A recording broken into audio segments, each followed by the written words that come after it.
परिवारको नुन तेल चलाइराखेको छ। एक भोट दिन जान उसको 30,000 खर्च हुन्छ। अब भोट दिन जाउँ कि यहीँ बसौँ? धेरै मान्छे जाँदै जाँदैन।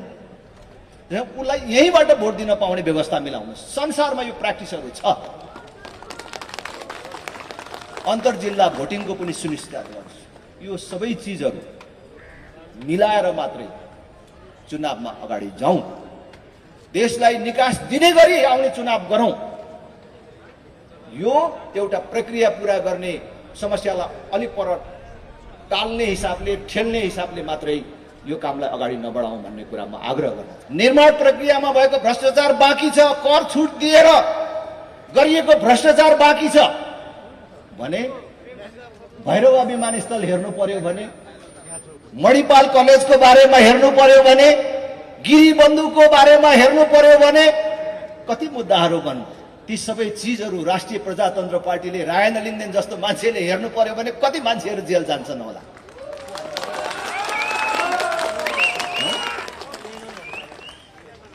कुन प्रकारको लुटतन्त्र मचिरहेको छ, एउटा यो कास्टिङ मात्रै हो, एउटा नमुना मात्रै हो।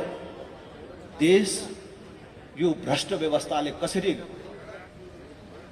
कैद गरेर राखेको छ, जनतालाई कसरी बन्धक बनाएर राखेको छ भन्ने कुराको फेरिस्तहरू बिस्तारै देखिँदै गएका छन्। यो सबैबाट मुक्त गर्नको लागि पनि अब मुलुकमा परिवर्तन अपरिहार्य छ। म फेरि पनि भन्छु, सहमतिमा भएन भने फेरि अर्को विद्रोह बिहोर्न तयार हुनुपर्छ। यो त हुन्छ।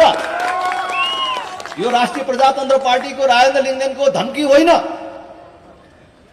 सुझाव हो। र मैले अस्ति भने जस्तै फेरि यो सुझाव यो भन्दा ठुलो हुन्छ। त्यसकारण हामी चुनावमा हतार नगरौँ। सुशीला कार्की अरू 2-4 महिना प्रधानमन्त्री हुनुहोस्, समय लाग्छ भने हाम्रो केही आपत्ति छैन, केही बात छैन। तपाईँ अलिक परसम्म प्रधानमन्त्री हुनुहोस्, तर यो सबै समस्याको निदान गरेर मात्रै जानुहोस्। आज हाम्रो मतदाता संख्याको 1/3 भन्दा बेसी वैदेशिक रोजगारीमा छ। युवाहरू जो 18 वर्ष उमेर पूरा गरेको भनेको सबै बालिगहरू त्यहाँ छन्। तिनीहरूको भोट पनि बिग्रिँदैन, छाप हान्दा पनि बिग्रिँदैन। तिनीहरू 2-4 लिटर पेट्रोलमा बिक्री पनि हुँदैनन्, 2-4 प्लेट मासुमा पनि बिक्री हुँदैनन्, र 2-4 हजारमा बिक्री पनि हुँदैनन्। देश दुनियाँ तिनले देखेका छन्। ती मान्छेले भोट हाल्न नपाउने अनि कस्तो चुनाव हुन्छ त? 1/3 मतदातालाई, बुजुर्ग मतदातालाई देश बाहिर राखेर गरिएको चुनाव कस्तो चुनाव हुन्छ?